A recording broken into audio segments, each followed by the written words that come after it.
Boa noite, sejam todos bem-vindos. Vamos começar agora com a nossa aula especial da nossa série do curso Pra Dentro do Texto. Todos cantam América. Acompanhe.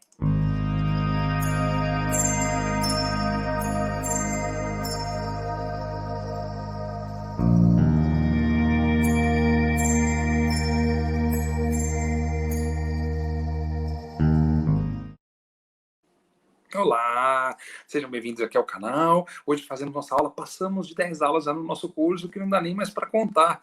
Essa semana, desde a semana passada, a gente está executando e fazendo aqui um projeto bem legal, com bastante interação no Instagram, no Facebook, aqui no YouTube também, com a ideia da homenagem ao Dia da Consciência Negra, que é amanhã, dia 20 de novembro. Estamos aí, não é? Olha só, hoje novembro, olha só, uma quinta-feira fria, gelada, chovendo, quem diria? Vamos aproveitar, vamos mergulhar nos livros, vamos falar de coisas interessantes, vamos falar aqui um pouquinho da voz, na literatura da voz, nos poemas que buscam justiça social, que buscam igualdade.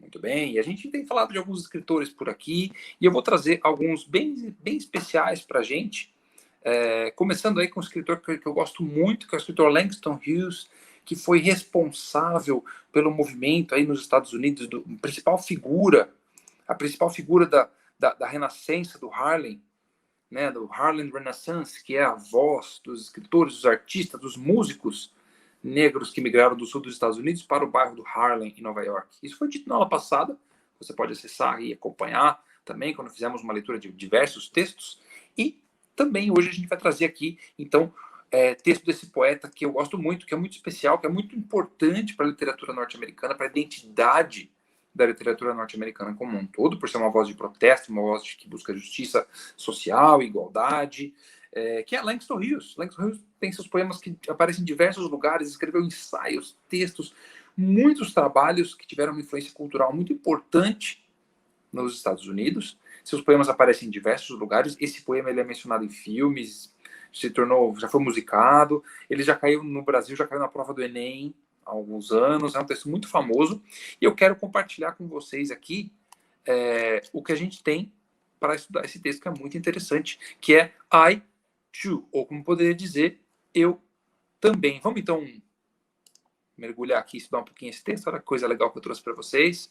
Muito bom, olha só, tá aqui então, eu também, de Langston Hughes. Olha só, texto da década de 20 do século 20, tá? 1926, esse texto surgiu aí. Eu também. Olha que coisa legal. Eu também canto América. Eu sou o irmão mais escuro. Eles me mandam comer na cozinha quando vem visita. Mas eu rio e como bem e cresço forte. Amanhã estarei à mesa quando vier visita. Ninguém ousará dizer-me coma na cozinha, então. Além disso, verão como sou bonito e vão se envergonhar. Eu também sou América.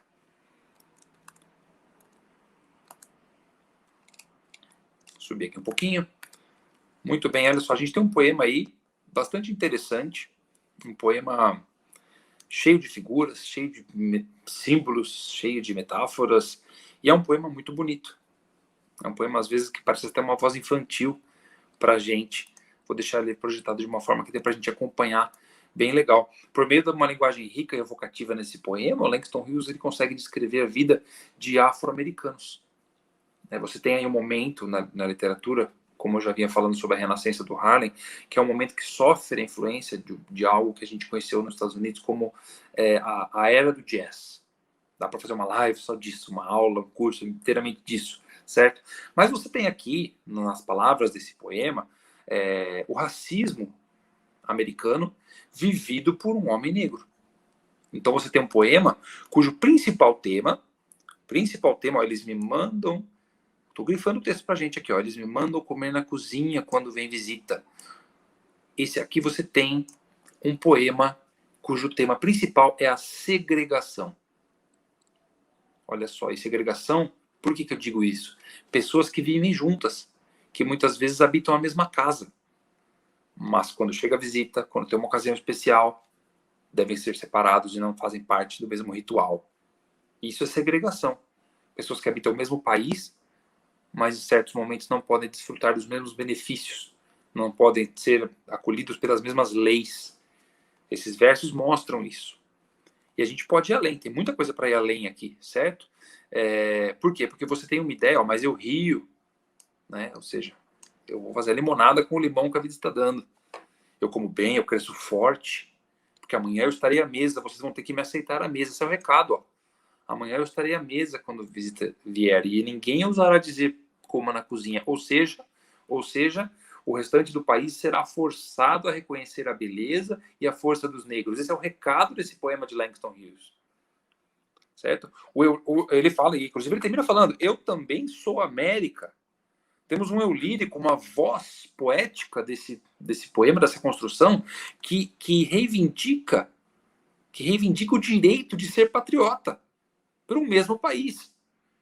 Coisa interessante, né? Essa invocação de América é importante no texto do Langston Hughes, porque expressa essa crença que o autor tem e que a cultura local tinha, de que os afro-americanos eles são uma parte importante da população norte-americana, e ele está, de alguma forma, prevendo um futuro de igualdade racial no país.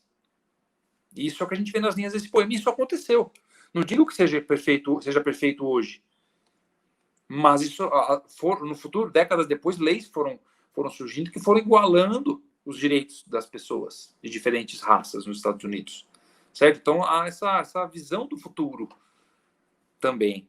Né? Então, assim, é legal ver esse elemento aqui, essa parte que eu indiquei aqui, né? Eu rio, eu como bem, eu cresço forte. Aqui quer dizer o seguinte, né? A figura do homem negro tem que responder ao racismo, responder à segregação, desenvolvendo essa reação vibrante, tá? Essa reação vibrante, pois eles também têm a sua cultura e suas tradições, que tem o seu valor. O Langston Hughes é um poeta muito talentoso, como eu já mostrei em outras aulas aqui no meu curso, que ele usa muitas metáforas para falar sobre a vida, com aquela metáfora também do texto da escada, que representa a vida, a gente leu isso na outra semana. Então, a sua mensagem acaba sendo bastante valiosa por conta dos elementos que tem no texto. Né? Se coma na cozinha, isso é uma metáfora. Isso é uma metáfora. Alguns momentos você tem que ser separada das pessoas brancas. Né? Ó, eles verão como eu sou bonito e vão se envergonhar. Os americanos vão reconhecer que nós temos valor cultural, que nós somos alguém. Vocês vão se arrepender de estar pensando assim. Isso é um recado bastante interessante que a gente tem aqui. Certo? E, é lógico, aproveito esse momento aqui. Há uma linha na crítica norte-americana. Repare bem nessa ideia desse poema. Eu também, né? Eu também. Isso é uma evocação. Tá falando com alguém. Oh, eu também aqui, ó. Eu também canto América. Eu faço parte. Não esqueçam de mim. Hoje acontece isso, mas no futuro vai ser diferente. Eu garanto para vocês. Isso também, pensando em outros poemas do Langston Hughes, é uma linha da construção poética do renascimento do Harlem. Né? A esperança de um futuro melhor. Nunca desanimar, nunca desistir, sempre olhar para frente. Nunca parar de subir a escada. Isso foi tema da nossa aula passada. Tá? Isso é bastante importante. E assim, olha o pessoal chegando, olha só, a gente chegando aqui, o pessoal olhando para o chat aqui da aula. Pessoal, boa noite. Quem está chegando, estou agilizando a aula aqui bastante, é uma aula mais curta hoje, mas não posso esquecer de vocês aqui. Tá, sejam todos bem-vindos, quem está chegando, alunos, queridos colegas aí de trabalho, família. Estou vendo o pessoal aqui no chat, manda um joinha aqui no chat para gente. Boa noite, é muito bom estar aqui com vocês, nessa transmissão, na sequência do curso. Agradeço a presença de todos, deixe sua curtida, se inscreva no canal se você ainda não conhece, ative o sininho aí para receber as novas notificações, ok? Voltando para o texto do Langston Hughes, que a gente está lendo aqui, eu também, olha só, eu também canto América. Há uma parte da crítica especializada norte-americana que vai dizer, olha que coisa legal, que vai dizer que esse poema do Langston Hughes é uma alusão a um poema do Walt Whitman, um grande escritor norte-americano também, um poema chamado I Hear America Singing. Eu ouço a América cantar, eu ouço a América cantando, e eu fiz o poema. É legal falar para vocês aqui que nessas aulas que eu faço online, o poema, as traduções dos poemas são minhas próprias traduções. Eu mesmo fiz a tradução do poema e fiz uma tradução até poética, tentei fazer uma tradução até mesmo poética. Tá aqui, então, eu também, né? Eu ouço a América cantando. Muita gente na crítica diz que o texto do Langston Hughes é uma resposta para o texto do Walt Whitman, que foi escrito mais ou menos uns 70 quase anos antes, esse texto foi escrito às vésperas. Esse texto que eu estou mostrando aqui agora, que eu vou ler com vocês, ele foi escrito às vésperas da Guerra Civil norte-americana, horas antes da Guerra Civil, dias antes da Guerra Civil, e o maior conflito da Guerra Civil era realmente a questão da escravatura do norte contra o sul, um norte querendo se industrializar, um sul agrário e rico, escravocrata, e essa discussão estava em voga, era a pauta do país na época, e o Walt Whitman escreve esse poema maravilhoso, lindo, sobre identidade cultural americana, mas ele não fala sobre os negros, que era a principal questão discutida na época. E esse texto foi escrito às vésperas da Guerra Civil. Eu ouço a América cantando as várias canções que ouço. É um poema lindo, mas vamos ver, tá? Problemas culturais aqui, né? Eu ouço a América, vou começar de novo, olha só. Eu ouço a América cantando as várias canções que ouço, as dos mecânicos, cada um cantando como deve ser, alegre e forte. O marceneiro cantando a sua, medindo a tábua ou a viga. O pedreiro cantando a sua, partindo ao trabalho ou na volta. O barqueiro cantando os seus haveres em seu barco. O marujo cantando na seção de máquinas. O sapateiro cantando ao sentar na banqueta. O chapeleiro cantando ao levantar-se. A canção do lenhador, o camponês saindo pela manhã, ou na pausa da tarde, ou ao pôr do sol. A deliciosa cantoria da mãe, ou da jovem esposa no ofício, ou da garota costurando ou lavando. Cada um cantando o que pertence a si, ele ou ela e a ninguém mais.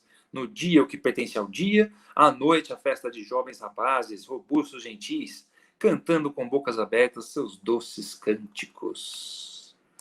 É um poema muito bonito, mas se você contrapõe, eu acho que lendo aqui não há dúvidas de que o Walt Whitman escreveu um poema querendo continuar esse poema. Eu também. Alô, esqueceram da gente aqui, ó, que ajudamos a construir o país todo. Né? Bastante interessante falar, pensando nesse sentido.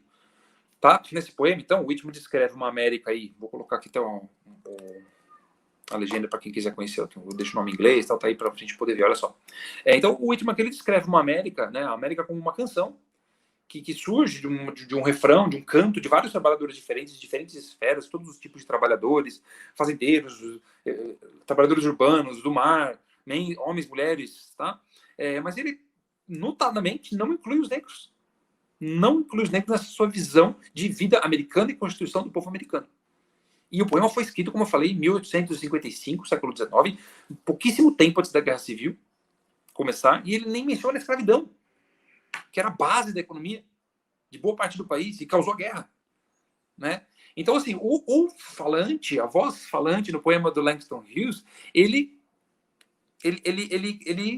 truca, né? Ele questiona o poema de Whitman, insistindo que os povos negros, eles contribuíram para a canção americana. Eu também canto América. Ei, né? Em outras palavras, né? Em outras palavras, a cultura negra e o trabalho braçal, o trabalho manual, o trabalho intelectual negro, eles foram uma chave, eles foram um elemento essencial para a criação da América. Essa é a resposta que Langston Hughes trouxe em seu poema para um poema de um grandiosíssimo escritor que é o Walt Whitman, que foi um escritor, lógico, fruto de sua época, fruto cultural de sua época, de suas crenças. Como eu já disse aqui na minha aula às vezes, Platão defendeu a escravidão. Não podemos sacrificá-lo por isso. O Walt Whitman é um grandiosíssimo escritor, considerado que a gente fala que é como se fosse um pré-modernismo nos Estados Unidos, tá? Portanto, não vale aqui fazer julgamentos, mas artisticamente é o que a gente está olhando. A gente quer trazer vozes de escritores afro-americanos como elementos centrais da nossa aula, essa é a minha ideia, e fazer essa contraposição desses dois poemas diferentes que eu trouxe para a gente ler. O poema do Langston Hughes, certo? Eu também, I too, e o poema do Walt Whitman, I Hear Americans Singing. Eu ouço a América cantando. Vale a pena pensar. Temos aí uma relação intertextual, uma relação entre textos que são distintos no tempo, no espaço, escrito por pessoas de etnias completamente diferentes, mas que travam um diálogo culturalmente bastante rico, bastante forte. Eu recomendo que vocês sempre tenham uma leitura pensando ao que ela pode estar se referindo, certo? Vale bastante a pena você sempre pensar nessas coisas. Um texto que se refere a outro. Os escritores, eles leem muito o que os outros escrevem e, às vezes, utilizam tudo isso de inspiração. Essa aula serve para a gente observar crítica social, figuras de linguagem, serve para a gente estudar estratégias de poesia. Dois poemas que a gente viu aqui hoje, eu vou projetar aqui novamente, já que a gente está fazendo uma aula de literatura e é legal a gente investir nisso. Olha só que legal, está aqui de novo o meu texto. Você tem dois textos compostos em versos livres, são traços modernistas. Versos livres, não necessariamente com rimas, sem métricas, poemas com toda a liberdade de criação. Mesma coisa para o poema do Langston Hughes, deixei todo grifado aqui para a gente no texto, né? É um poema que parece, na verdade, um recado para alguém cantando para o outro que está ouvindo de longe. Certo? Não é um poema com rimas, não é, mesmo em inglês, não é um poema com rimas, não é um poema com métrica, é um poema muito, até mesmo quase que coloquial, uma linguagem do dia a dia, do chão das ruas. Essa é a ideia, esse é o espírito do Harlem. Tá? Isso gerou muita união cultural, união entre as pessoas. Vale a pena falar de tudo isso. Legal? Fica sendo uma aula um pouquinho mais curta do que a gente está acostumado, mas a ideia era trazer mais um recado, mais um pitaco, sem deixar coisa muito pesada para todo mundo, e fazer homenagem ao Dia da Consciência Negra, que é amanhã no Brasil, e endossar nossa campanha de apoio aos atletas americanos e aos americanos que engajam nessa campanha de Black Lives Matter, ok? Eu agradeço a todos que vieram aqui hoje acompanhar, deixa um alô aqui no chat, estou aqui com vocês mais um pouquinho, e na semana que vem nos vemos de novo, várias coisas acontecendo no Instagram, eu vou sortear livro, a gente vai fazer uma live com várias notícias de literatura. Acompanhem, fiquem ligados no canal e, é lógico, vocês fazem a leitura. Eu mostro o caminho, mas vocês fazem a leitura. Eu vou deixar links aqui para vocês poderem adquirir e buscar os livros que eu mostrei aqui nas aulas. Ok? Obrigado a todas pela presença, foi um prazer. Boa noite e bom feriado amanhã. Tchau, tchau.